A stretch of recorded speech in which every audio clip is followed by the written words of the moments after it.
পাকিস্তানের ৮১% সামরিক সরঞ্জাম চীনের তৈরি।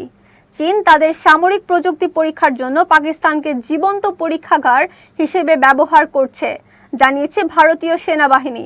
ভারতীয় সেনাবাহিনীর deputy chief of army staff lieutenant general Rahul R Singh সম্প্রতি পাকিস্তানের সঙ্গে সীমান্ত সংঘাতের বিস্তারিত তুলে ধরেছেন।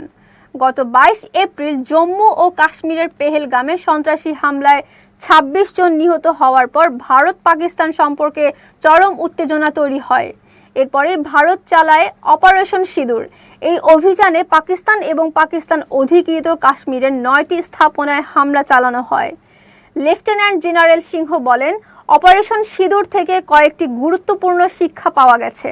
শীর্ষ নেতৃত্বের কৌশলগত বার্তা ছিল একেবারে স্পষ্ট, আগের মতো আর যন্ত্রণা সহ্য করা হবে না।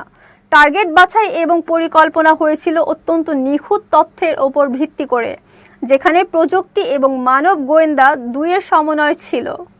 মোট ২১টি লক্ষ্য চিহ্নিত করা হয়েছিল, যার মধ্যে ৯টি লক্ষ্য বাছাই করে হামলার সিদ্ধান্ত নেওয়া হয়।